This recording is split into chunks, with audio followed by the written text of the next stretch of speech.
Do you want to be a fighter? RMC. Here comes Inoue. That destructive power does it again. Fighters Club. I'm the baddest motherfucker on the planet. Hey, je vous avais dit quoi? Charles Chevalier. I am the greatest.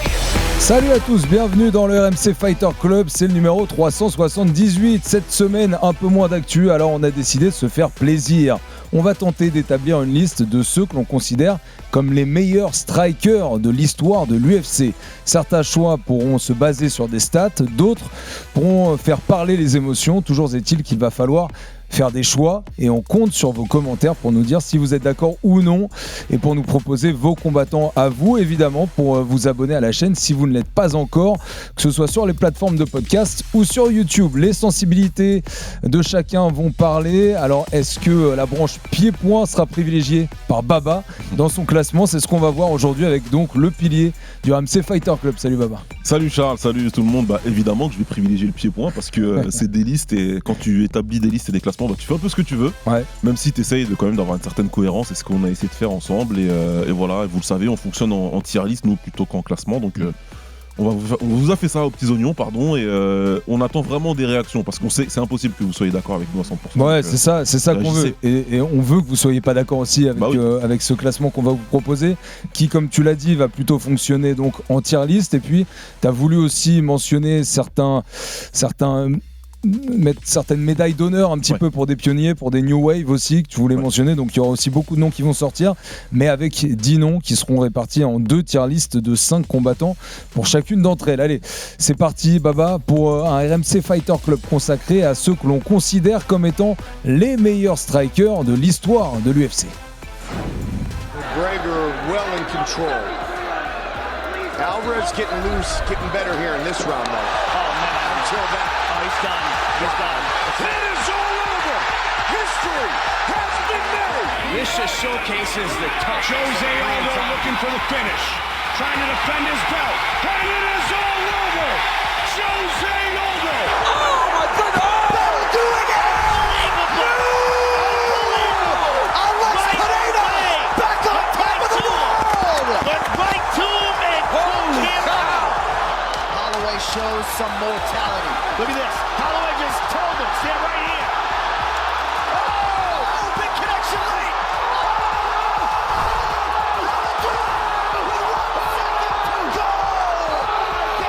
Face first on the canvas. Holloway wins the BMF title. Oh my goodness. Et merci à Flavien Ziolkowski pour cette prod. Il y a quelques noms qui ont fuité là déjà, qui, vous le verrez, seront certainement dans ces 2 tier lists de 5 noms qu'on va vous donner, avec donc, on vous le rappelle, 10 noms qu'on va essayer de déployer aujourd'hui, en expliquant, bien sûr, notamment avec Baba sur la partie technique, pourquoi est-ce qu'on les considère comme les meilleurs strikers à avoir jamais évolué à l'UFC. Pour commencer, Baba, on va donner un peu de contexte aussi et se baser sur des chiffres qui, eux, ne font pas vraiment appel au subjectif. Alors, si on se fie aux chiffres de 2023 recensés par Fight Matrix, sur cette année-là, il y a eu 169 KO et TKO sur 549 combats. En gros, ça fait à peu près ça fait très précisément 30,8% des fights qui sont terminés par des KO TKO, soit cette fois-ci à peu près un combat sur 3. Donc un tiers des combats qui se terminent de cette manière-là. C'est trop dur de trouver une stat qui couvre les 32 années d'existence de l'UFC, mais c'est déjà un indicateur sur le style qu'ont les combattants et sur ce qu'ils essayent de produire dans la cage. Ouais, bien sûr. Je pense que c'est un indicateur. Et si tu prends année 99, je te dis une bêtise, et puis si tu prends 10 ans plus tard, tu vas avoir sensiblement les mêmes stats. Je crois pas qu'il y ait eu des énormes évolutions, à part au tout début, où évidemment Royce Gracie notamment avait imposé le grappling. Derrière, c'est vrai que tu vas avoir pas mal de combats qui vont se terminer par KO, TKO.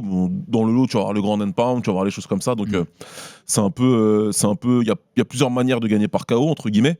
Donc c'est une première stat qui indique que ça fait quand même pas mal de finish dans un sport où tu peux gagner d'autant de manières.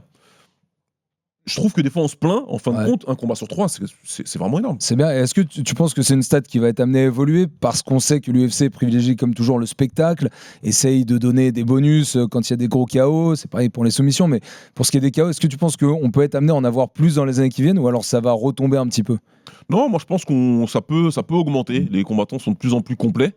Et de ce fait, il y a beaucoup de combattants qui choisissent de rester debout. Tu vas avoir des grappleurs ou des lutteurs qui choisissent de boxer aujourd'hui parce que tout le monde est complet. Beaucoup de combattants savent arrêter les takedowns bien mieux qu'avant, etc. Ils arrivent à se relever du sol. Donc ça fait plus de temps passé debout et donc forcément ça augmente le risque de KO. Si on passe au cas individuel, on le sait, le combattant à avoir distribué le plus de KO dans l'orga, c'est Derrick Lewis. En 30 combats, il en a mis 16. Un record qu'il devrait garder encore un moment puisqu'il est encore à l'UFC et que le fighter encore en activité le plus proche de lui, c'est Max Holloway avec 11 KO ou TKO. Derrick Lewis à l'UFC depuis 2014, qui évolue chez les poids lourds. On verra avec les noms proposés par Baba, mais on va voir que si on considère qu'être une machine à KO, est-ce que pour toi, ça peut nous placer automatiquement comme étant l'un des meilleurs strikers de l'histoire ? Statistiquement, ça va te mettre très haut, évidemment, puisque tu as ce nombre-là, tu as ce record de nombre de KO. Maintenant, il faut toujours ajouter le contexte. Et à cela, tu vois, déjà, c'est un combattant poids lourd qui frappe comme un camion, il n'y a pas de problème. Mais voilà, sur les poids lourds, c'est toujours quelque chose d'encore très différent. C'est pour ça que moi, en tout cas, ma vision de la chose en termes de striking, c'est que gagner par KO, c'est très important, mais c'est pas suffisant pour être le meilleur striker de tous les temps ou être un des meilleurs strikers, tu vois, du monde. Il y a aussi beaucoup de choses différentes qu'on peut faire en striking et qui vont te permettre d'asseoir une domination. Et en fait, à l'œil, au regard, et tu vas demander aux fans aussi, je pense qu'il y en a très peu qui vont te citer Derrick Lewis si tu donnes 10 noms, il y en a très peu qui vont te le donner. Ouais, ok. Et il y a aussi à noter, parce que le contexte d'un combat peut jouer, à noter que dans des combats pour une ceinture, le record c'est Anderson Silva avec 7, et juste derrière, il y a Alex Pereira qui est déjà à 6. C'est déjà à 6, ouais. Le contexte pour toi, dans tout ce que tu vas déployer aussi, donne aussi beaucoup de sel, beaucoup d'arguments pour mettre un combattant devant un autre, ou pas ? Ouais, le contexte. Oui, bien sûr. Pour moi, il va y avoir une chose qui est très importante, ça va être une forme de longévité. C'est d'avoir dominé en striking. Déjà, pour moi, là, on parle de striker pur. On parle pas de très bons lutteurs qui ont une méga droite et qui arrivent à gagner beaucoup par KO. Tu vois, ça arrive. Ouais. Et pour moi, c'est pas un striker. Là, on parle vraiment de combattants qui arrivent dans la cage. On te dit, lui, c'est un striker. Tu le sais. Pourquoi pas avec un passé en pied-point où tu sais que même s'il n'y a pas le passé en professionnel en pied-point, tu sais que c'est un striker. Donc, il y a une certaine longévité qui va être importante, une certaine domination qui va être importante. Une capacité donc à dominer des rounds, à dominer des combats, à imposer son striking à son adversaire, à avoir c'est ce genre de combattants-là à qui on va opposer des lutteurs et qui vont prendre le dessus quand même avec leur striking, tu vois. Ouais. C'est là où moi je considère que tu vas être un meilleur striker que les autres. Et un Derrick Lewis, dès qu'il a rencontré un grappleur ou un lutteur, on sait comment ça s'est terminé. Étranglement arrière, automatiquement. Ouais. Donc il a des limites et c'est aussi ce qui fait que tu vas considérer toi dans les noms que tu vas donner que un bon striker il faut qu'il soit aussi complet parce qu'on reste en MMA et on parle du striking appliqué à l'UFC donc au MMA. Exactement ça, c'est vraiment du striking pour le MMA même s'il y a un passé et enfin il y a des noms c'est à qui on parle Charles et que moi le pied-point c'est toute ma vie donc même moi je me suis efforcé en faisant cette liste de me dire je vais pas trop penser à ce qu'ils ont fait avant. Parce que sinon, je vais te donner des noms et tout, ça va être un peu n'importe quoi. Donc, c'est pas le but. C'est pas parce que t'as fait 70 combats en kick, t'es arrivé en MMA, t'as pas fait de carrière. Pour moi, tu rentres pas dans la discussion, même si en kick, t'étais l'un des meilleurs de tous les temps, tu vois. Mais tu peux aussi en avoir fait 70 en kick et rentrer. Là, par contre, là, c'est quelque chose. On verra si ça se justifie ou pas. Ouais. Toujours dans cette notion de KO, Baba, qui cette fois-ci va couronner la constance, la régularité. Entre 2004 et 2006, Chuck Liddell, il a réussi à remporter 7 combats d'affilée par KO TKO. Ouais. Sergei Pavlovich était bien lancé avec 6, mais sa dynamique a été stoppée par Aspinall en 2023. Est-ce que pour toi, ça aussi, ça veut dire quelque chose ? Ça veut dire quelque chose, ça veut dire grandement quelque chose. Après, toujours important à mettre juste à côté de cette stat, la qualité de l'opposition, juste derrière. Tu vois, c'est encore du contexte, encore et toujours du contexte.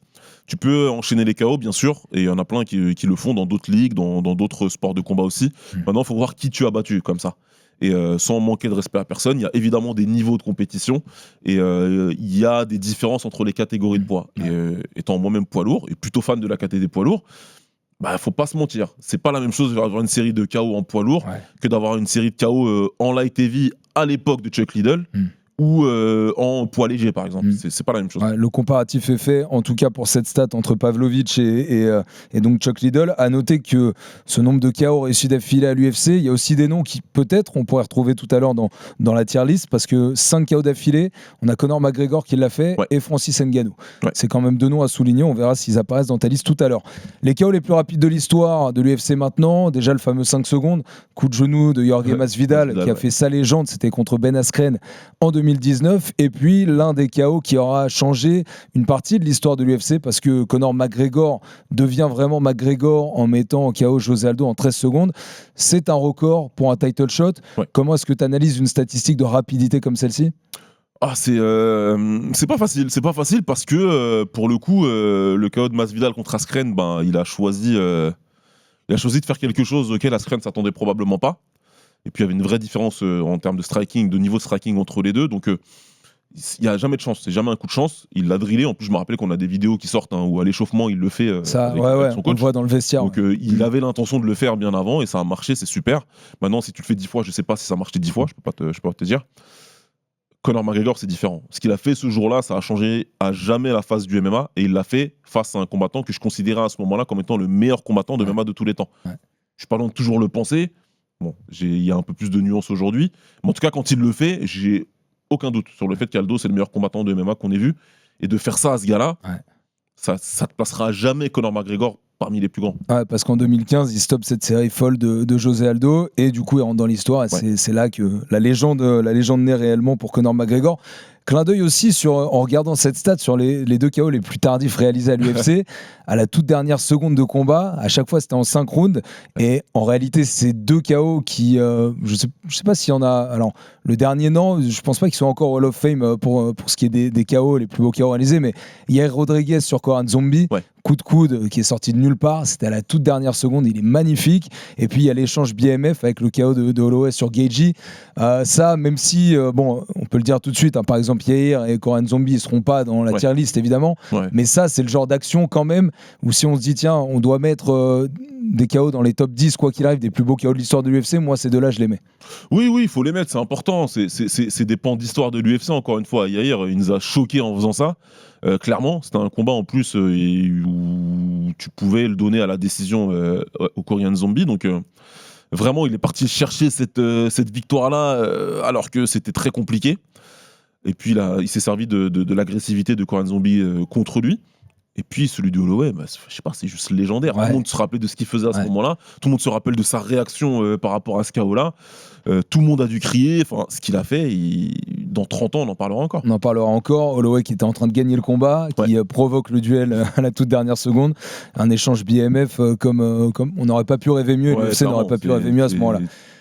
Avant de passer aux mentions Baba, encore 2-3 petites statistiques que j'ai relevées sur le striking, avec celle de la précision et du volume. Et à ce niveau-là, il y a un nom qui se démarque assez largement, c'est le Hawaïen Max Holloway, en 31 combats à l'UFC depuis 2014. Il a réussi à distribuer 3655 coups significatifs.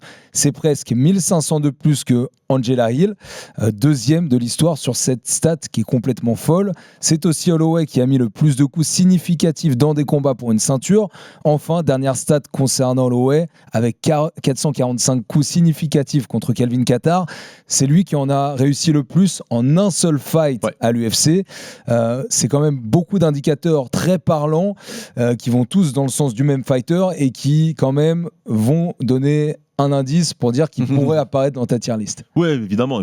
Quand tu parles de Max Holloway, et les stats que tu viens de donner, c'est juste exceptionnel. Quand tu vois Max Holloway sur une carte, tu sais déjà que tu auras un combat spectaculaire avec beaucoup de coups donnés, avec du volume, avec de l'agressivité. Il n'hésite jamais. J'ai envie de dire, heureusement pour ses adversaires, que c'est pas un puncher. Parce que... Heureusement qu'il n'a pas la puissance qui va avec son volume. Voilà, ça aurait été compliqué. Mais bon, il a ce style-là justement parce qu'il sait que c'est pas un puncher. C'est un bon frappeur qui finit par te noyer de coups, qui peut te mettre KO. On l'a vu contre Gaethje notamment, on l'a vu contre Korean Zombie entre autres, et 2 fois contre José Aldo. Il va te terminer s'il peut te terminer, et à un bout d'un moment, tu pourras pas. Dans son prime, c'était quasi impossible de matcher le volume en fait. Il aura fallu un autre combattant exceptionnel en la personne de Volkanovski, avec un timing, avec un striking totalement différent. une approche philosophique totalement différente en termes. Lui, c'est le timing beaucoup plus que le volume qui lui a permis de dérailler le train Holloway, ouais, parce que c'est juste un combattant exceptionnel. À noter enfin que pour ce qui est du pourcentage de précision au striking, pour les combattants qui ont déjà tenté plus de 1000 coups dans leur gars, ceux qui sont les plus chirurgicaux, en numéro 1, c'est Alex Pereira. Ouais. Et en numéro 2, c'est Cyril Gane. Ouais. C'est eux deux qui ont le plus grand pourcentage de précision, et celui qui a envoyé le plus de coups par minute, c'est dans le top 5 dans ce domaine, il y a aussi Thomas Spinal. Thomas Spinal qui a aussi un gros volume, sachant qu'il a des périodes de combat très courtes, donc ça privilégie aussi de pouvoir envoyer beaucoup sur une très courte période, c'est pour ça qu'il est aussi privilégié dans ce domaine-là. Voilà pour les statistiques qu'on avait relevées, Baba, que tu as pu bien expliquer pour qu'on comprenne aussi un petit peu ta sensibilité par rapport à la liste qu'on va donner maintenant. On le rappelle, tier list, une première tier list qu'on va faire, peut-être du top 10 au top 5. Ok, on va faire du 10 au 5 et comme ça on dévoilera derrière ceux que tu mets dans ton tout premier chapeau. Ça te va si on fonctionne comme ça, ou tu préfères révéler d'abord les 1 à 5? Non, c'est bien, je pense que c'est 2 chapeaux. En fait, j'arrivais pas à faire. Pour ceux qui ont suivi notre épisode en anglais, on avait fait 3 chapeaux. Ça me paraissait plus simple. Là, j'arrivais pas à faire 3 chapeaux. En toute franchise, j'arrivais pas. Classer, c'est dur déjà. Là, faire 3 chapeaux, ça me paraissait très compliqué. Donc, j'en ai fait 2. Donc, on va dire qu'il y a un groupe numéro 1 et un groupe numéro 2. Ouais. Et après, dans le groupe, qui tu mets 10, qui tu mets 6, ça, je vous laisse faire ce que vous voulez. Allez, des mentions pionniers qui seront distribuées après et mentions New Wave. On commence, Baba, d'abord par ta tier list, donc numéro 2, celle qui va désigner pour toi les meilleurs strikers de l'histoire de l'UFC entre la 10e et la 5e position. Ouais, c'est ça, exactement. Il y a un nom que je voulais mettre absolument, et peut-être pas mal de gens qui ne seront pas d'accord, c'est Mirko Cro Cop. J'aurais pu le garder pour des mentions honorables, parce que Cro Cop, il arrive à l'UFC post-prime. Il a quand même beaucoup de victoires. Il a quand même pas mal de victoires dans son run à l'UFC, même s'il a des défaites cuisantes, il n'y a aucun souci là-dessus. Mais il a beaucoup de victoires d'un moment de sa carrière où il n'est même pas censé en avoir autant, censé avoir autant de succès. Et qu'on s'entende bien sur une chose, Charles, c'est que si Cro Cop était arrivé plus tôt à l'UFC, dans son prime, et si aujourd'hui, surtout, si aujourd'hui on classait les meilleurs strikers de tout le MMA, donc pas que de l'UFC, il y a de fortes chances que je te dise Cro Cop en 1. Okay. Parce que son run au Pride, il est juste exceptionnel. La série de KO qu'il inflige, je crois qu'en 2 ans, il y a 16 combats ou 17, je sais plus. Enfin, c'est n'importe quoi ce qu'il fait. C'est quelque chose qui n'est même pas répété aujourd'hui. Aujourd'hui, on est très content quand un combattant fait 5 combats, tu vois, dans une seule année. Dans une seule année calendaire, Mirko Cro Cop, il a dépassé les 12, 13, en mettant quasiment tout le monde KO. À l'époque, voilà, tout le monde se rappelle des phrases légendaires qu'il y a autour de lui, jambe droite hôpital, jambe gauche cimetière. Ouais, c'est ça. Un combattant terrifiant, le combattant qui a forcé d'autres strikers à devenir des lutteurs.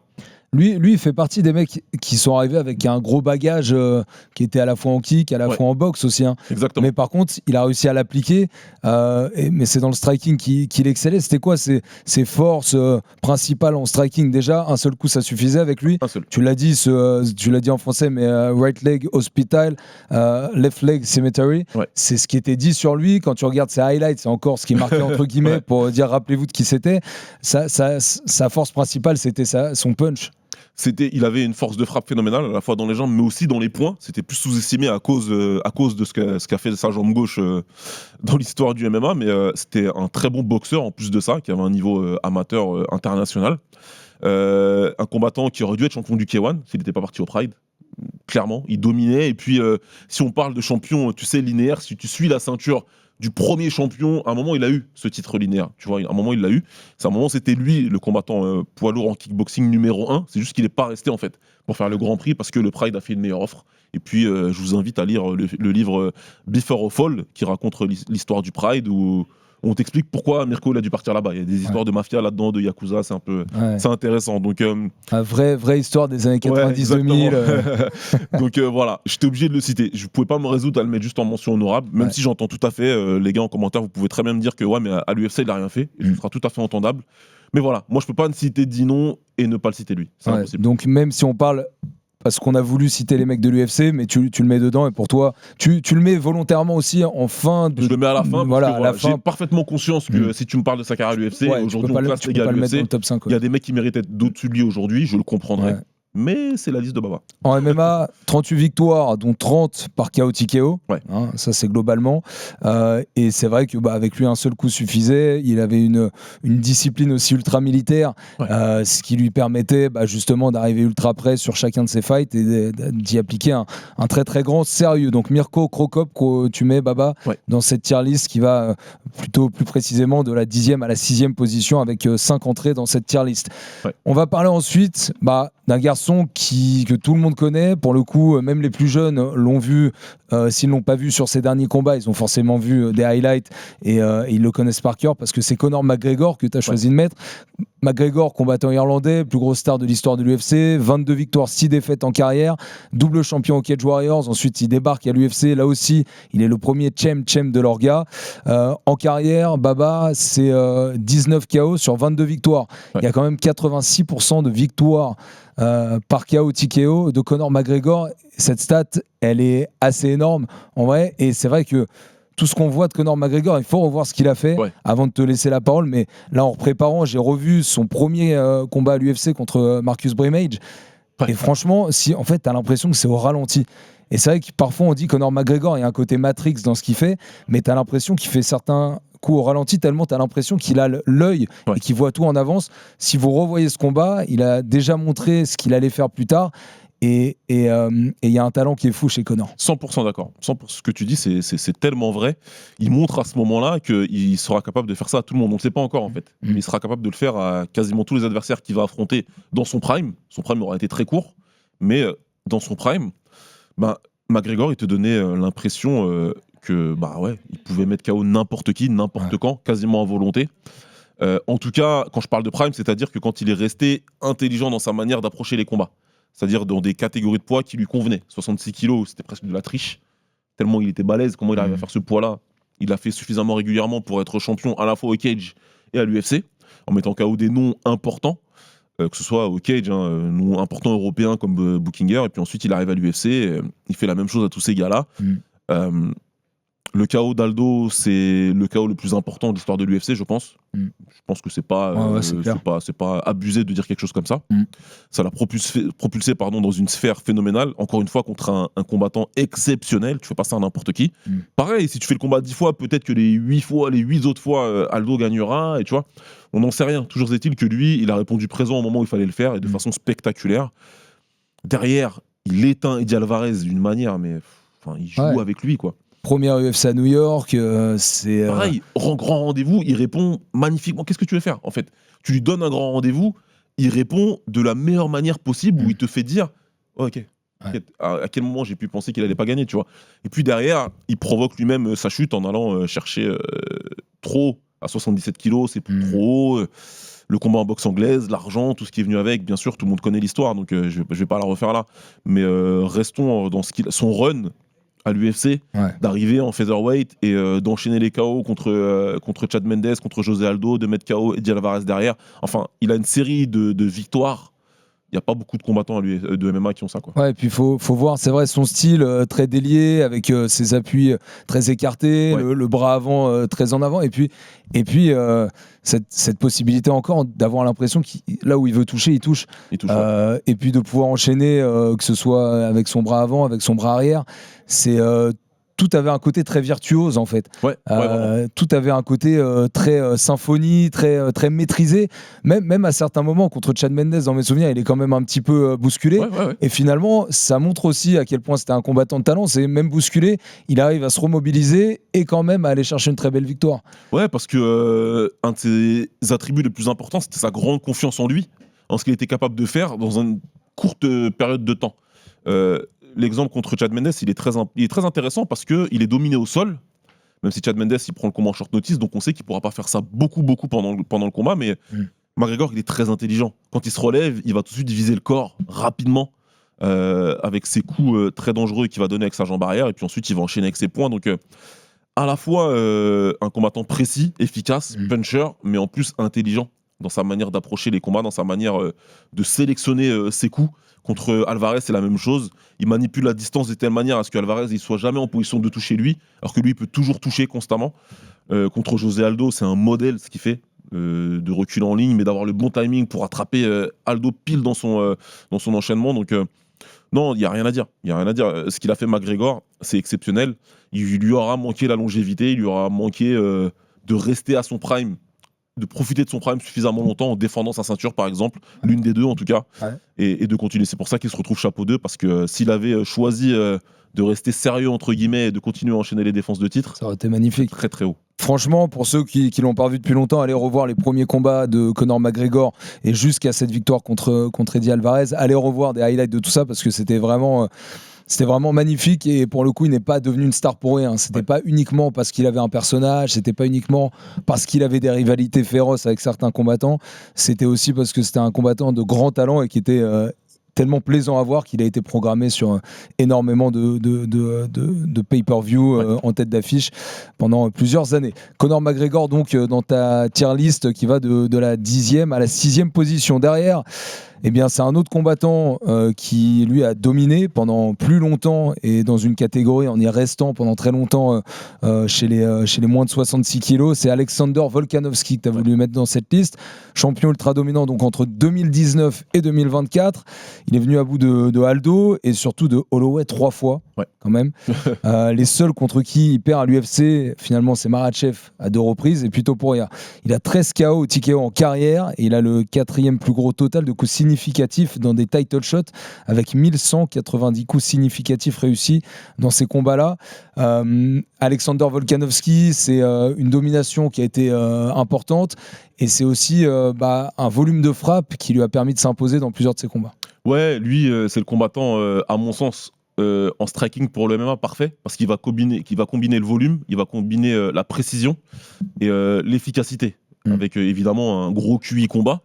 Donc il sait tout faire, évidemment. C'est du kickboxing qu'il va proposer dans la cage, c'est pas que de l'anglaise, parce que c'est low kick à l'intérieur qui font toujours mal. Il sait très bien combattre les droitiers et les gauchers de la même manière, sans aucun problème. Il arrive toujours à s'imposer. Toujours cette manipulation du tempo, tu peux jamais lui imposer. Holloway, c'est Holloway, quoi. Le volume, tu connais le volume d'Holloway. Mais il n'a pas pu le faire à Volkanovski 3 fois. Il n'a pas pu mettre le volume, même si le deuxième, il y a un argument pour que Holloway l'ait gagné, je le comprends tout à fait. Mais voilà, Volkanovski, il arrive toujours à te faire travailler comme tu veux pas. Il arrive toujours à imposer sa distance, parce que c'est le plus petit des featherweight. Il n'y a que Topuria qui fait la même taille que lui. Sinon, à chaque fois, il a combattu des mecs bien plus grands que lui. Ça n'a posé aucun problème. En quoi justement il en a fait un avantage? Casser cette distance, créer une incertitude entre la possibilité d'aller coller, la possibilité de striker, c'est ça? Quand tu as des incertitudes, tu as tout dit, Charles. Incertitude, sa capacité à feinter pour attirer la mauvaise réaction du combattant, cette capacité à couvrir la distance aussi, comme lui il veut le faire, attirer les combattants dans sa distance, à venir les chercher quand il y a besoin, parce qu'il peut être agressif comme il peut combattre en reculant. Cette variation aussi de niveau, donc commencer avec le low kick, terminer avec son anglaise, tout faire, c'est tout faire, mais avec intelligence. Donc quand tu es un combattant comme lui, tu peux t'adapter à tous les styles de striker. Donc tu peux battre un combattant qui est dans le volume comme Holloway, tu peux combattre un combattant qui est dans la puissance et la précision comme Aldo. Tu peux battre ces deux combattants là parce que encore une fois tu es très intelligent et tu as toutes les armes offensivement. Il y a un coup précis que tu retiendrais d'Alexander Volkanovski. Est-ce que par exemple, comment est-ce qu'il utilisait son jab? Est-ce que c'était une très bonne gestion du jab aussi? Est-ce qu'il y a un coup précisément en striking que tu retiendrais? Ses jambes étaient peut-être inférieures à ce qu'il faisait en boxe. Qu'est-ce que tu retiendrais en un coup précis? Moi je pense que son low kick il était très important. C'est ce qui lui a permis de battre Holloway dans le premier combat notamment. Vraiment il a beaucoup insisté dessus, et puis dans le troisième ça a été une performance plus complète. Donc ce low kick il est très important. Maintenant son jab il va être important dans le sens où il va beaucoup provoquer de réactions avec. C'est pas un jab où je vais jabber pour te garder à la distance et faire ce que je veux. C'est je vais établir le jab dans un premier temps, puis ensuite feinter avec le bras avant, faire réagir, avancer, reculer, attirer l'adversaire, lui faire bouger la tête dans le bon endroit pour le contrer avec le bras arrière. Donc ouais, son bras avant il est important. Il est important, mais pas dans le sens où on croirait, pas dans le sens où je vais beaucoup toucher avec mon jab. C'est son outil de feinte le plus important, son bras avant. Ok. Ouais. Bras avant donc pour Volkanovski qui rentre pour Baba donc dans ce classement, cette tier list entre les 10e et les 6e meilleurs strikers de l'histoire de l'UFC. On va d'abord parler d'un mec, parce que tu as fait un tout petit changement de toute dernière minute. Tu m'avais envoyé une liste et finalement tu as dit j'ai quelques remords à faire ce choix-là, je le fais, mais j'en suis obligé. Donc d'abord, on va parler d'Israël Adesanya, que tu mets dans cette deuxième partie de liste. Grande star des 10 dernières années, 10 fois tête d'affiche de pay-per-view, 24 victoires, 5 défaites. Ces victoires, il y en a 16 par KO TKO, champion des moins de 84 kilos entre 2019 et 2022, 9 knockdowns dans des title shot. Seul Silva a fait mieux avec 10. Et pour ce qui est des KO, son chef-d'œuvre, c'est celui sur Whittaker, qui est pareil, quand on regarde ça au ralenti, c'est juste magnifique. Qu'est-ce qui faisait les forces en striking et qu'est-ce qui fait toujours les forces en striking d'Israël Adesanya? Adesanya, c'est le striker par excellence, c'est-à-dire que c'est un vrai kickboxer qui est venu en MMA, mais tout comme un Cédric Doumbé, Adesanya n'avait pas un style typique en kickboxing, il n'avait pas un style académique. Vraiment, déjà, il avait tout ce côté mouvement de tête, de buste différent, les bras un peu plus bas. Même ses coups, la manière dont il donne ses coups, ses frappes sont différentes de ce qu'on apprend en pied-point de façon traditionnelle. Donc, en MMA, il a réussi à garder son identité. Il a réussi à garder son identité, d'avoir ça. C'est quelque chose que les autres combattants n'avaient vu qu'avec Anderson Silva à ce moment-là, tu vois. Donc, une approche très difficile pour les combattants très téléphonés en striking en MMA, avec poings, jambes, voilà, on va essayer de varier les deux sans trop se prendre la tête, entre guillemets. Adesanya, c'était beaucoup de mouvements de tête, de buste, une gestion de la distance assez exceptionnelle, beaucoup de travail en low kick, évidemment, très très fort avec son anglaise, des problèmes défensifs, notamment une tendance à reculer en ligne, et des fois, justement, trop se servir de ses mouvements de tête plutôt que de monter un petit peu plus les mains. Ça lui a coûté des fois. Mais voilà, dans son prime, Adesanya, pareil, il a dominé tout le monde, il a dominé la catégorie. Et en plus, le pire, c'est qu'il le faisait son règne, ce qui pouvait agacer, c'est que des fois, il se prenait même pas la tête. Il se mettait juste au-dessus de ses adversaires et puis ça suffisait à remporter le combat parce qu'il leur montrait une supériorité, en fait. Comment lui, justement, parce que c'est un pur produit du kick à la base, champion du Glory, comment est-ce qu'il a réussi à s'adapter au MMA? Comment est-ce qu'il est, parce qu'il est quand même arrivé il arrive beaucoup plus tard qu'un mec comme Mirko Cro Cop, donc avec des mecs qui sont parfois 100% formatés MMA, qui sont capables de t'amener au sol, etc. Comment toi, qui le suivais déjà avant qu'il arrive à l'UFC, tu te dis, putain, il a réussi, ce mec, à s'adapter au MMA tout en évitant certains dangers auxquels il faisait pas face quand il était en kick? Parce que c'est un combattant qui est très adaptable. En kick, c'était même des fois un problème pour lui.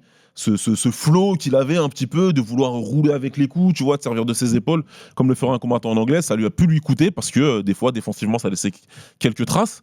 Mais forcément, les strikers en MMA sont moins bons que ceux en kickboxing dans leur prime, en tout cas.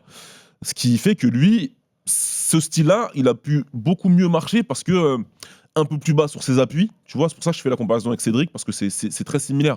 D'être plus bas sur les appuis, d'avoir les bras un peu plus bas qui permettent de pouvoir déjà être prêt pour les tentatives de takedown, notamment pour la lutte, pour le clinch. Donc ça lui a beaucoup servi d'avoir déjà ce style-là et ce mindset-là en arrivant en MMA. Et puis, il ne faut pas sous-estimer le fait que c'est un athlète exceptionnel. C'est vraiment physiquement parlant. Gros travailleur aussi. Ouais, gros bosseur, avec tout un club, le City Kickboxing, qui s'est adapté et qui a fait sa mue pour le MMA en même temps que lui, en fait, tout simplement. C'est un vrai club de kickboxing, en fait. C'est pour ça, d'ailleurs, que ça s'appelle le City Kickboxing. Et avec Adesanya, avec Dan Hooker, ils se sont dit, on va basculer progressivement, en fait. On va devenir un club de MMA à part entière. Donc, ils ont fait ce qu'il fallait. Ils ont ramené les gens qu'il fallait. Et il a pu s'adapter. Mais voilà, c'est un excellent athlète, très fort physiquement et très intelligent aussi. Donc, c'est pour ça qu'il a pu réussir sa transition. Et petite précision, j'ai dit champion au Glory, mais il n'a jamais été champion au Glory. Il a été un des champions du Glory, mais sans avoir le titre. Et évidemment, il a eu 2 tentatives pour la ceinture, mais il n'a pas gagné. Et ce qui a fait aussi toute sa réputation au Glory, ça a été derrière, a posteriori, sa rivalité avec Alex Pereira. Avec Alex Pereira, qui lui a été champion. Qui lui a été champion, exactement, et dont on reparlera peut-être tout à l'heure. On va voir. On va voir avec Baba. Le dernier donc, de cette partie, deuxième moitié du top 10, justement, c'est celui sur lequel tu as hésité. Tu voulais le mettre d'abord dans la première partie et tu l'as basculé avec un gars dont on parlera tout à l'heure. C'est Max Holloway, que tu inclus donc, dans cette deuxième partie. 27 victoires, 8 défaites, dont 12 victoires par KO TKO et 11 seulement à l'UFC, 23 victoires en tout à l'UFC, dont 13 d'affilée entre 2014 et 2019, à l'image d'un José Aldo qu'il a quand même battu 2 fois. Il s'est aussi gagné avec un énorme volume de frappe sans forcément mettre KO.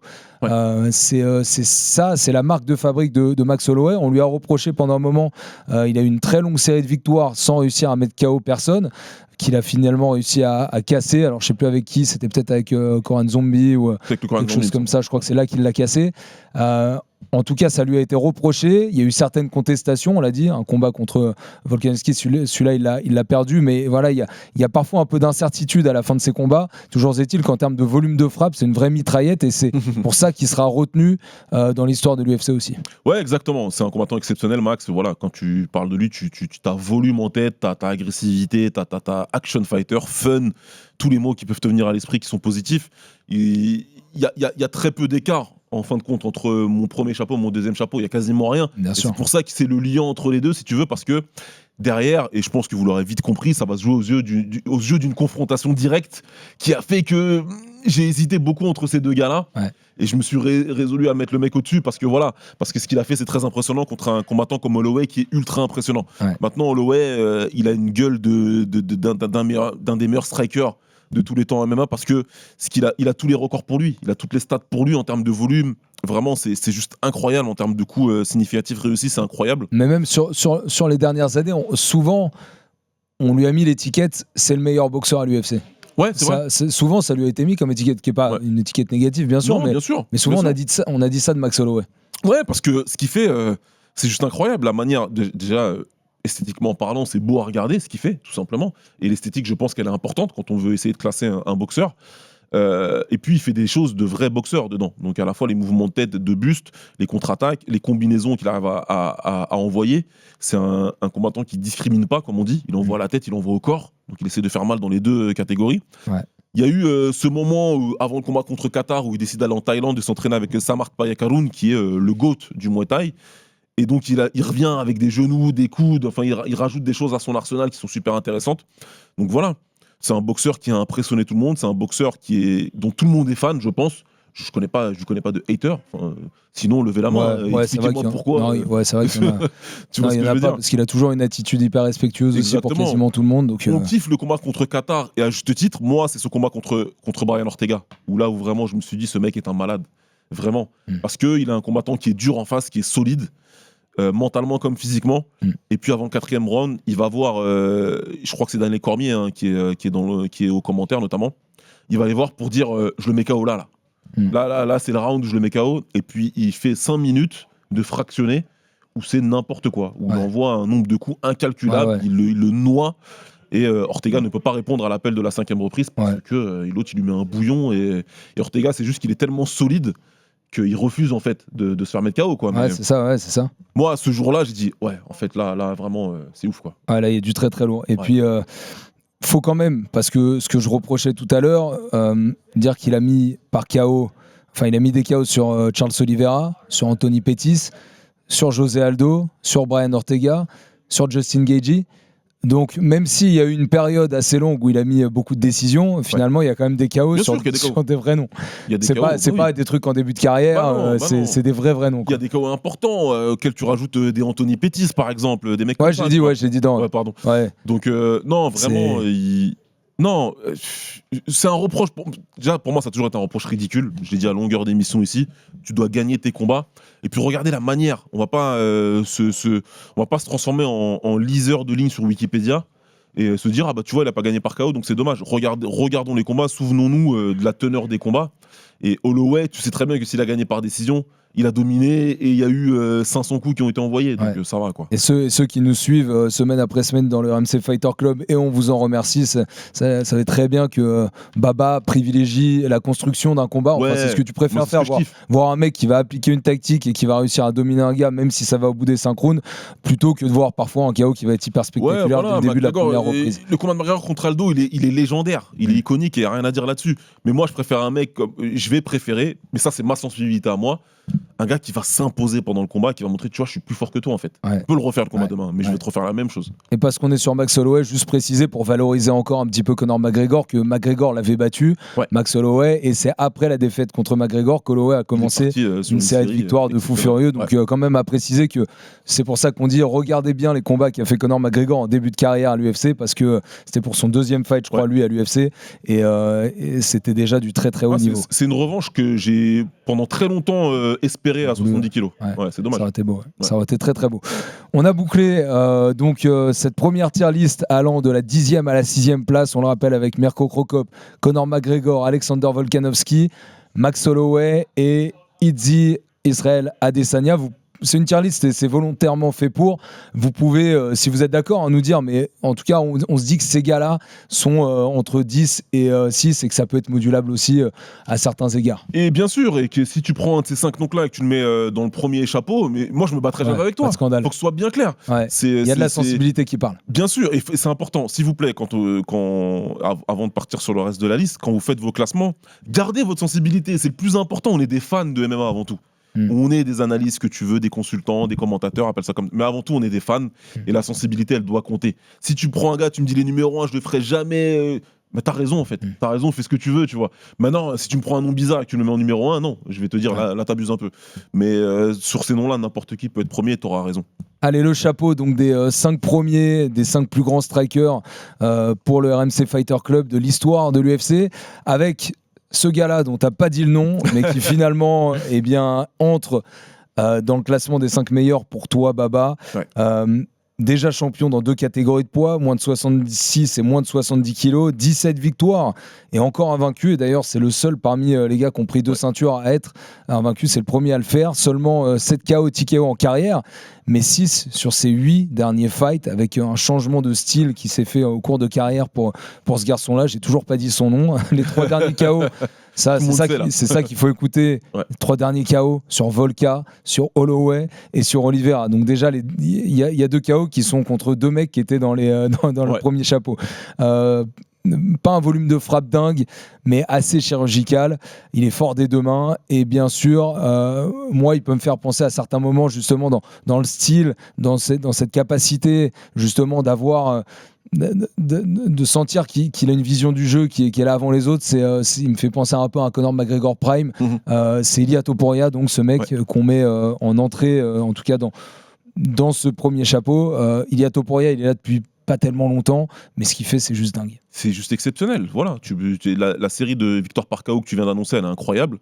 C'est un combattant qui est en train d'amener la boxe pour le MMA à un autre niveau, qui va forcer les autres à s'améliorer.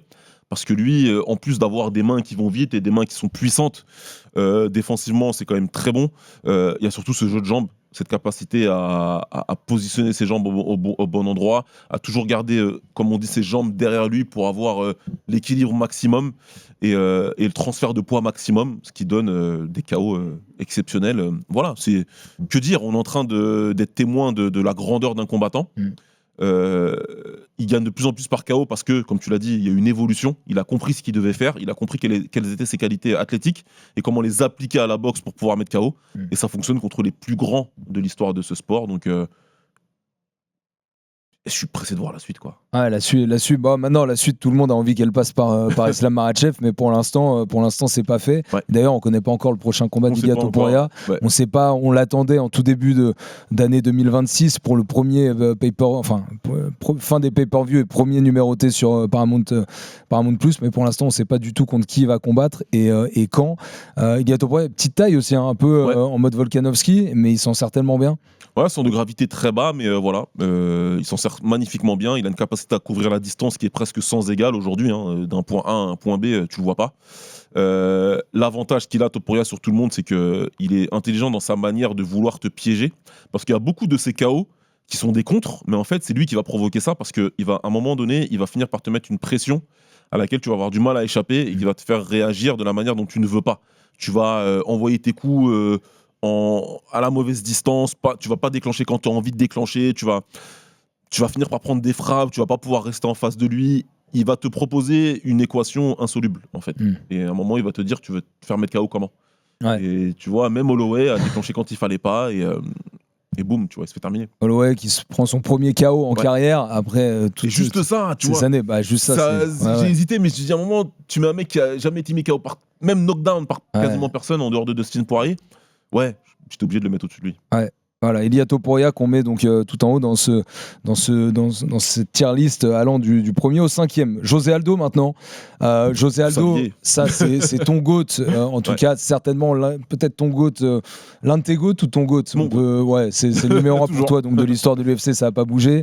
Il y en a qui pourraient le rattraper peut-être. Hein. On rendez-vous dans 2 ans. Là, on parle d'Ilia Topuria. J'espère. On ne sait pas ce qu'il va faire, mais il faut que ce sport évolue et il faut que des mecs fassent mieux que ça. Ouais, Islam Makhachev et Ilia Topuria qui sont bien lancés. Ces deux-là sont très bien placés. Ouais, exactement. Bon, on le connaît depuis toujours parce que ça a été le deuxième champion le plus jeune de l'histoire de l'UFC à 24 ans et 72 jours. Aujourd'hui, il a 39 ans et il vient de prendre sa retraite. Donc, ça fait 15 ans qu'il est dans le paysage. Évidemment, 32 victoires, 10 défaites, 17 victoires par KO, TKO. Donc, entre guillemets, seulement 53% pour lui. 8 victoires et 4 défaites dans des title shots. 3 règnes en tout à l'UFC. Et c'est un combattant brésilien, mais c'est vrai que son striking, il s'est imposé combat après combat. C'est un combattant brésilien avec un striking hollandais, avec une explosivité américaine en termes de défense de lutte notamment. C'est le pur striker pour le MMA. José Aldo, il a amené le striking MMA à un level quand il arrive au WEC d'abord. Et le WEC a été racheté par l'UFC. Hein. C'est pour ça que moi je prends toute sa carrière, soit à la fois au WEC et puis à l'UFC derrière. Incroyable les noms qu'il a battus, des mecs super forts. Ensuite, il arrive à l'UFC, il règne sans partage sur la catégorie, défense après défense, jusqu'à tomber sur Conor McGregor. Et puis, une fois qu'il perd contre McGregor, on est rapide à m'expliquer que c'est foutu pour lui, sauf que derrière, il bat des mecs encore. Et c'est que des victoires qui ont très bien vieilli. Ensuite, il perd contre Max Holloway, évidemment. Il choisit de descendre de catégorie de poids et il remporte encore certaines victoires. Il s'autorise à avoir des combats pour le titre, alors qu'il est bien derrière son prime. Donc, c'est juste un combattant exceptionnel. Un striker... Lui, tu penses au low kick, quand tu penses José Aldo, tu penses low kick, la première partie de sa carrière. Tu penses à la cuisse d'Uriah Faber, où on a vu la photo partout. La cuisse, elle est d'une couleur, je sais pas, il a inventé une nouvelle couleur avec ça. Et je dis voilà, un style très hollandais, parce que, on en reparlera un petit peu tout à l'heure, mais un de ses masters, notamment Pedro Rizzo, qui lui a appris comme ça à envoyer ses low kicks, à déstabiliser ses adversaires. Un niveau en anglaise aussi, hein, que ce soit offensivement ou défensivement exceptionnel. Ces 2 combats contre Frankie Edgar le montrent. Et Frankie Edgar, c'était un combattant exceptionnel. Donc voilà, José Aldo, tout le monde le connaît normalement, et malheureusement, sa fin de carrière, elle était trop longue. C'est ce qui fait que certains ne le connaissent que sous ce jour-là. Mais si vous avez le temps, je vous invite à aller voir les premiers combats de sa carrière, les combats au WEC, donc au WEC, et vous verrez pourquoi je parle de lui comme ça. Ouais, il était encore hyper d'actualité très récemment, avant de prendre sa retraite, alors que son vrai prime, il s'arrête en 2015 contre Conor McGregor. Donc il y a eu 10 ans. Il y a eu 10 ans, et c'est vrai que pour les plus jeunes qui ne l'ont pas connu avant, tu te dis, c'est ce qu'on a vu à la fin, qui était encore hyper compétitif. Mais le vrai prime, il se passe avant 2015. Donc, bien avant ça. C'est dire l'expérience et les qualités de José Aldo. On avance maintenant avec les 3 derniers qu'on va citer. Lui, on a beaucoup parlé déjà dans les 45 minutes d'émission qu'on a déjà fait.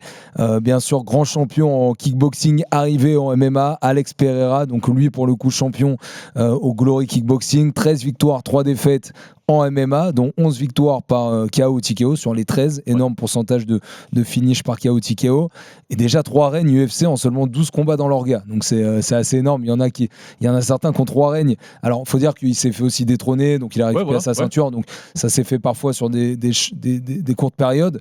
Toujours est-il que Alex Pereira, c'est un des plus gros pourcentages de précision, c'est le plus gros pourcentage de précision de l'histoire de l'UFC pour les mecs qui ont mis plus de 1000 coups.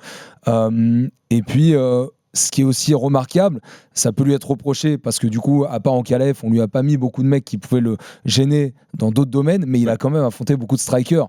Et pourtant, face à des strikers, il a striké et il a été bon là-dedans. Ouais, c'est ça, c'est le striker qui est plus fort parmi les autres strikers. Est-ce que je pense qu'Adesanya est un meilleur striker que lui, en tout cas plus versatile, plus complet, probablement. Maintenant, ce qui compte, ça va être aussi l'efficacité, le résultat pour atteindre. Et là, on parle de l'UFC. Et moi, je m'impose quand même d'avoir un critère. En dehors de Crocop, comme j'ai dit en début d'émission, parce que j'étais obligé de le citer. Mais voilà, pour le reste, pour les autres noms, j'ai essayé de m'imposer un critère à l'UFC où tu vas avoir du résultat.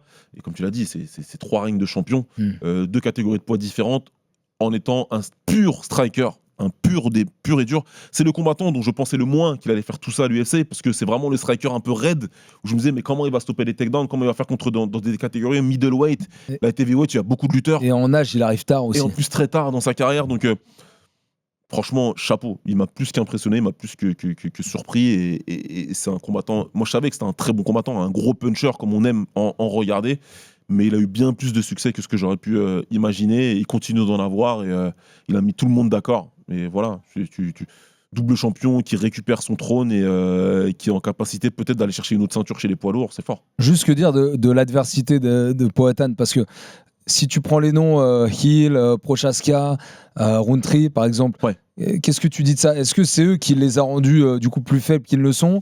Ou dans l'image, on se dit il a pas affronté la plus grande génération des moins de 93. Voilà. Qu'est-ce que tu dis quand tu vois ce qu'il a fait? C'est peut-être pas la meilleure génération, mais il a pris les meilleurs noms possibles. Il a pris les meilleurs noms qui étaient disponibles, il les a battus, il les a mis KO en plus, parce qu'il faut les prendre, il faut les dominer. Il les a dominés, il les a mis KO, donc tu laisses pas de place au doute quand c'est comme ça. 2 fois pour Prochaska notamment, tu vois, donc ouais, j'ai pas grand chose à dire. C'est pas la meilleure période, ça c'est sûr et certain. Il n'empêche qu'il les a pris, il les a battus et il les a mis KO. Ouais. Et si on s'amusait à faire le jeu de est-ce qu'il mettrait KO les autres mecs de l'histoire de la catégorie des light heavy ou des middle, je pense qu'il en met KO 95%. Donc ça va quoi. Bah, je vais te piéger dès maintenant. Est-ce qu'il aurait mis KO Chuck Liddell? C'est possible, c'est plus que possible. C'est possible, en tout cas Chuck Liddell il apparaît aussi dans cette liste. Chuck Liddell, mais qu'est-ce qu'il fait Baba? Bah, tu vas nous l'expliquer. Chuck Liddell, son premier combat en MMA c'était à l'UFC 17, donc c'est une autre génération, c'est une autre époque, c'était en 98, hein.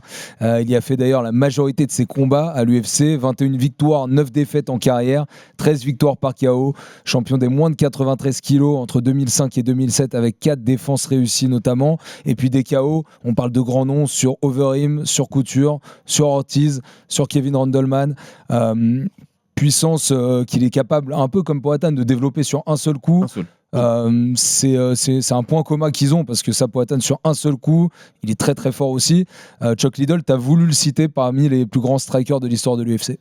Je suis obligé de le mettre aussi haut parce que Chuck Liddell c'est l'UFC. S'il n'y a pas de Chuck Liddell, on n'est pas en train de faire cette émission. C'est aussi simple que ça. L'UFC c'est un sport marginal, enfin le MMA c'est un sport marginal, l'UFC est une organisation marginale interdite dans la majorité des États américains.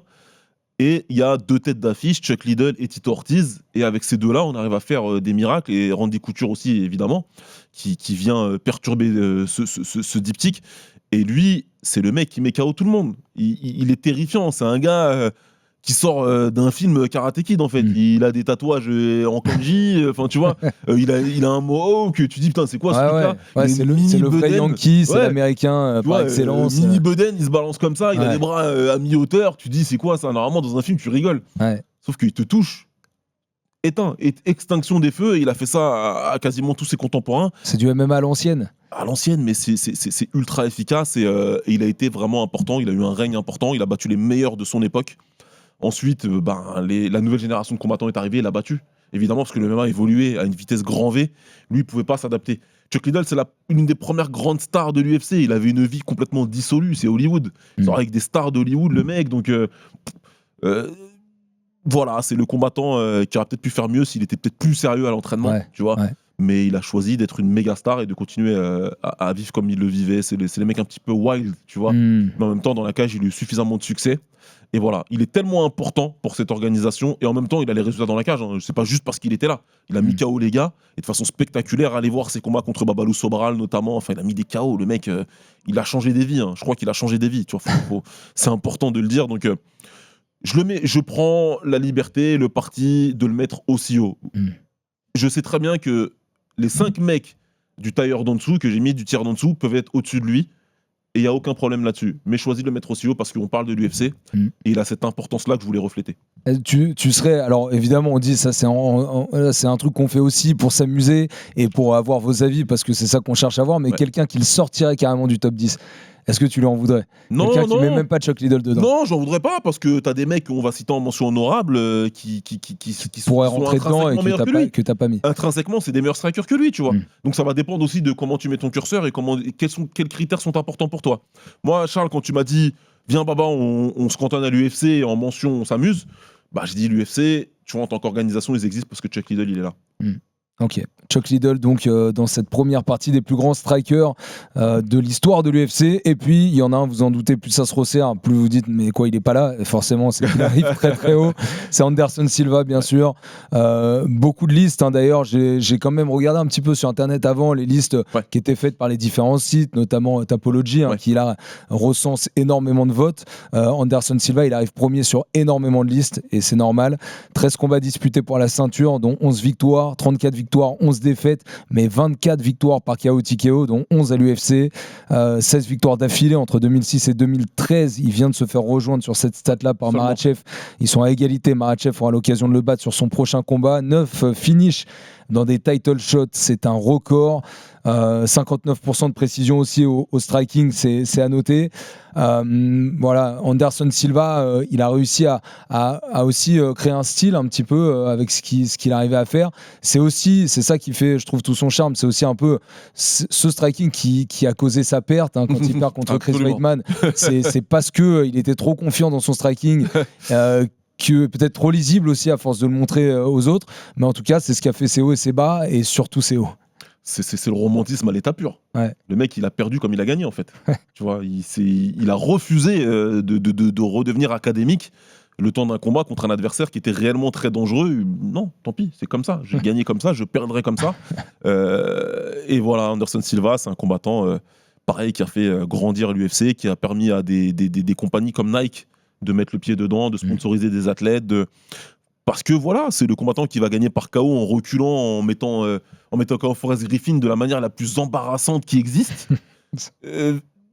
Voilà, qu'est-ce que tu veux dire en termes de striker quand tu mets un KO un mec comme ça, quand tu mets KO Chael Sonnen la deuxième fois en passant derrière son backfist parce que tu l'as vu arriver depuis la semaine dernière, le coup d'œil, le timing exceptionnel, une intelligence incroyable. Voilà, un coup d'œil qui n'est peut-être pas été encore répliqué aujourd'hui. Il arrivait une capacité à voir les choses comme personne. Lui, je pense qu'il voyait tout au ralenti, en fait. Le parallèle, il peut être fait avec certains footeux, par exemple, tu vois. Je pense qu'il voyait tout avant. Il voyait tout avant. Il savait, je sais que c'est ça. Je sais que tu vas m'envoyer un jab. Je le sais déjà depuis longtemps. Je sais que c'est telle combinaison qui va partir. Et je sais comment je vais te contrer. Et puis, je vais le faire les mains basses en rigolant avec un coup de pied bizarre, avec un coup de pied retourné bizarre, avec un coup de remontant comme il a fait au Cage Warriors, notamment contre Per Eklund. Il a régné 16 victoires. Il a fallu 12 années pour que quelqu'un réussisse à égaler ce nombre de victoires d'affilée. Alors tu peux me dire que la catégorie des middle n'était pas aussi forte, et j'ai eu une belle discussion avec quelqu'un sur Insta, parce qu'il n'y a pas si longtemps que ça, dans un épisode, toi et moi, j'étais peut-être un peu dur avec Anderson Silva, et ça a été perçu comme ça en tout cas, alors que j'ai écrit un article en anglais, long comme le bras, pour expliquer à quel point c'est quelqu'un d'important et à quel point il était fort. Si vous le cherchez, vous tapez The Fight Site Anderson Silva, vous tomberez dessus. Et non, je le mets tout en haut de cette liste, parce que c'est un striker exceptionnel, magique. Voilà. Et quand tu te mettais devant un combat d'Anderson Silva, t'attendais, qu'est-ce qu'il va nous faire comme tour de magie encore, tu vois. Tu prends le risque de dire, lui c'est mon numéro 1, même si on fonctionne par tier list, est-ce que tu prends le risque ou pas? Ouais, franchement, je vais le garder en haut. En gros, tu mets numéro 1 et les autres. Je vais le garder en haut parce que sa créativité, son efficacité, son taux de KO, son nombre de victoires d'affilée en étant un striker, donc en ne se reniant pas, fait qu'aujourd'hui, Makhachev va sûrement dépasser ce nombre de victoires, il y a de fortes chances de le faire. Si Makhachev il le fait pas, là, alors peut-être Topuria qui est lancé, peut le faire, voilà. Mais sinon, si Topuria perd dans ses 4, 5, 6 prochains combats, là, qui va le faire? Ça va être dur. Qui va aller le chercher, ce record? Voilà, ça va être très dur donc, de le faire. Il y a deux mecs qui sont lancés pour pouvoir y aller, mais à part eux deux, ça pourra prendre beaucoup de temps, peut-être 10, 15 ans, comme Makhachev aura attendu potentiellement pour battre Anderson. Il le fait en strikant, sauf contre Dan Anderson sur l'étranglement arrière, parce qu'il lui impose un combat comme ça en lutte, sauf contre Chael Sonnen où il sort un triangle à la dernière minute. Le reste du temps, c'était le striker Anderson Silva qui style sur tout le monde. Vraiment, il style sur eux. Bon, la tier list est terminée. Baba, on va le rappeler, on va essayer de la noter peut-être aussi pour que vous puissiez la voir visuellement sur la page YouTube. Première tier list allant du 1er au 5e. On a mis Anderson Silva, Chuck Liddell, Alex Pereira, José Aldo et Ilia Topuria. Allant du 6e au 10e, on a Max Holloway, Israel Adesanya, Alexander Volkanovski, Conor McGregor et Mirko Cro Cop. Voilà pour la tier list. Maintenant, rapidement, Baba, on va quand même parler de ceux que tu as appelés les pionniers, dont tu voulais souligner la qualité de striking, aussi l'empreinte qu'ils ont pu laisser. Je te l'ai dit, et à chaque fois tu me dis une phrase sur chacun d'entre eux pour nous expliquer pourquoi tu as voulu quand même parler d'eux. D'abord, tu as Maurice Smith. Maurice Smith, c'est le gars qui a trouvé la solution à la lutte. La lutte avait pris le dessus. Mark Coleman, le grand limpant de la lutte. On s'est dit qu'en fait, en MMA, si t'étais pas lutteur, c'était mort. Et c'est revenu d'ailleurs aujourd'hui. C'est le gars qui est arrivé, qui a détrôné Mark Coleman avec son striking, avec ses low kicks. Avec lui, plein de strikers ont choisi d'aller en MMA, donc il est plus qu'important. Vovchanchin. Le tueur à gages de l'Est. Enfin voilà, c'est que te dire. Il gagne quasiment que par KO dans sa carrière. Il a battu des assassins et c'était un mec qui a combattu en poids lourd alors que aujourd'hui ce serait un welterweight.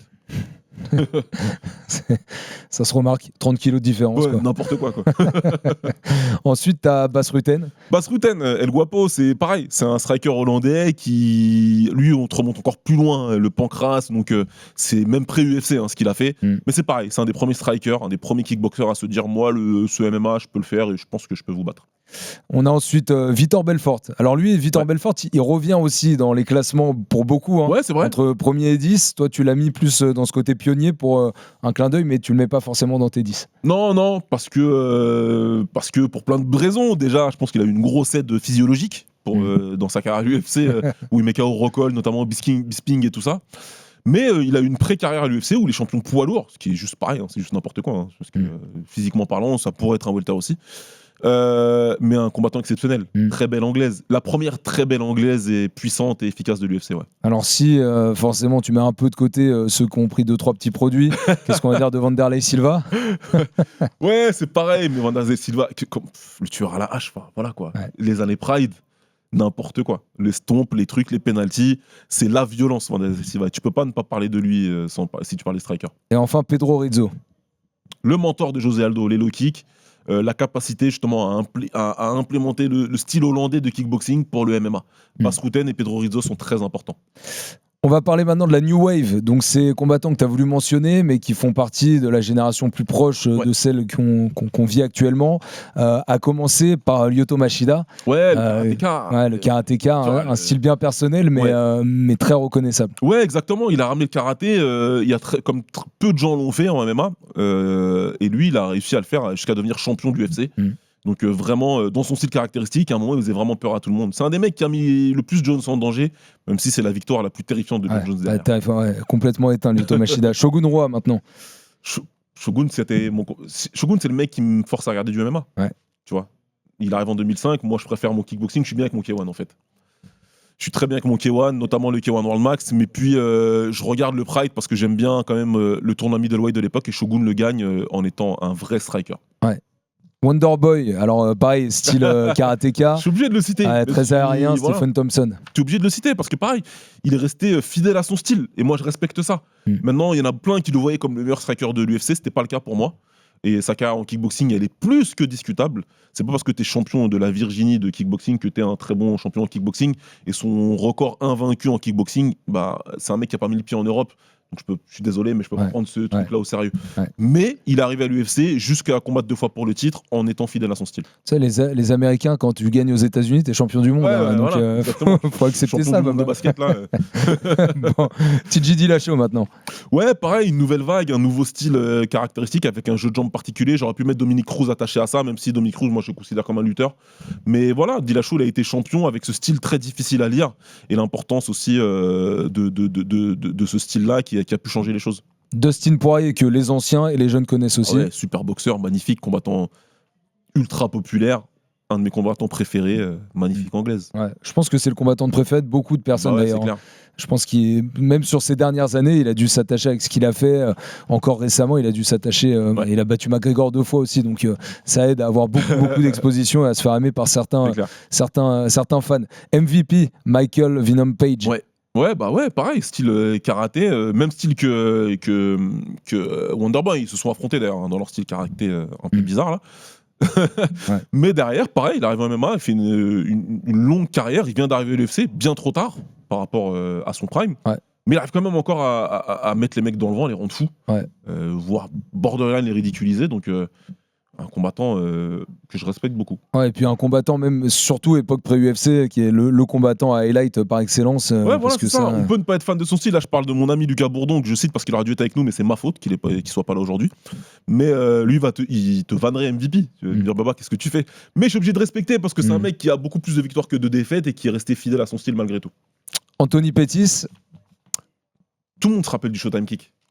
C'est ceux qui n'ont pas son nom, c'est le mec qui a couru contre la cage pour mettre un high kick à Benson Anderson. Voilà, donc un style taekwondo de base qu'il a réussi à adapter pour le MMA, même si c'est aussi un excellent grappleur, un ceinture noire de JJB. Mais voilà, son style c'est le striking, il a mis des gros KO, il a plusieurs KO par high kick notamment, et c'est un striker vraiment fun. Et enfin, on va terminer par 2 mentions pour les femmes. Et j'en ai 3 autres que je vais te donner après. Ok, tu pourras les rajouter avec plaisir. Valentina Shevchenko d'abord. Ouais, bah voilà, on la voit encore. Longévité exceptionnelle, toute une carrière en Muay Thai, elle décide de venir en MMA derrière et de dominer encore.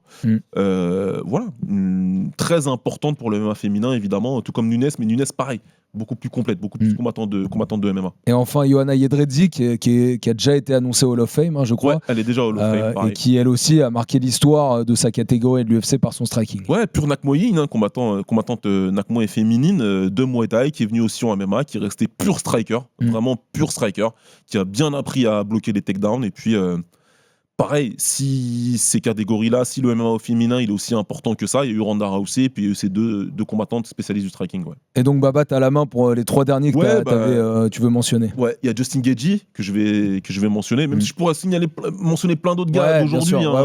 Attention, il y en a plein d'autres, du Korean Zombie en passant par Yair Rodriguez, etc. Il y en a plein.